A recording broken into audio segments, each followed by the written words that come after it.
dapat magsilbing babala sa mga nagbabalak tumakas sa batas ang pagkakaresto sa dating alkalde na si Alice Guo. Yan po ang inayag ni Pangulong Ferdinand R. Marcos Jr. kasunod ng pagpapasalamat sa mga tagapagpatupad ng batas, gayon din sa Indonesian government na umaresto kay Guo doon po sa Indonesia.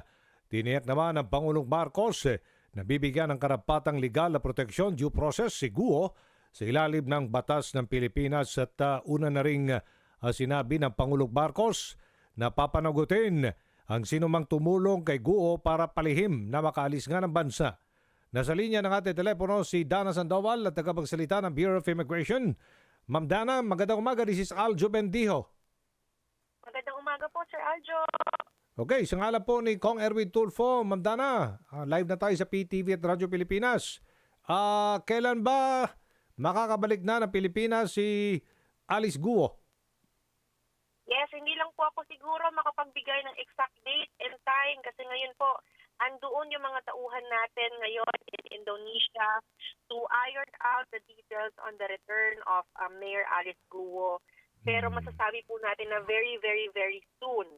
Malapit na po. Within the day siguro makakapagbigay linaw na tayo kung anong oras, saan, kailan ang dating po nitong si Mayor Guo. Kasi gusto rin po ng Indonesian authorities maipabalik na po agad-agad ito sa Pilipinas. May palit ulo daw ito yung naaresto namang Australiano sa Cebu. So far po kami on the ground, we do not have information about it. Ang dinidiscuss lang po natin on the ground is the procedures and yung the logistics nung pagbalik po ni Alice Guo. Wala po kaming information on such kasi ito po yung nag-float sa Indonesian media but on the ground po we do not have information on it. Once na nandito na si Guo sa bansa, ano po magiging proseso? Saan po siya didiretso? I-detain? Well, po sa discussions natin with the Department of Justice, similar po yung magiging procedure doon po sa pagbalik po ni Sheila. Kung maalala niyo po si Sheila Leal Guo, yung alleged kapatid, at si Cassandra Leong.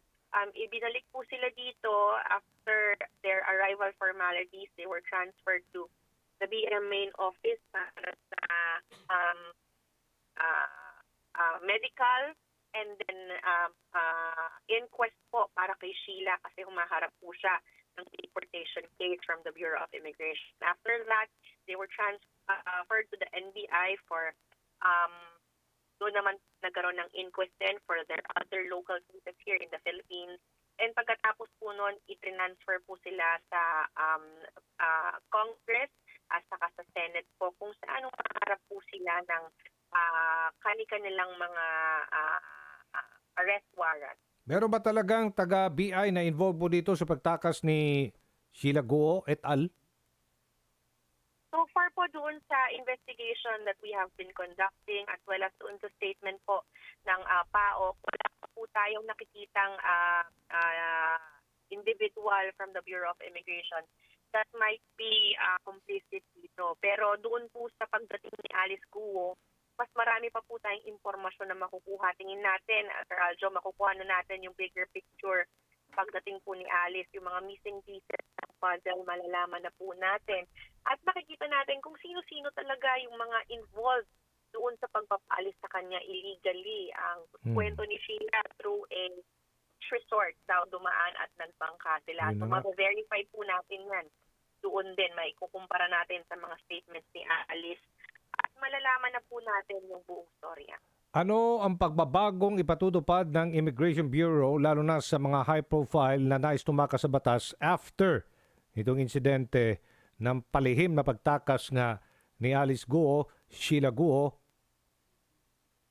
at siguro Wesley Guo?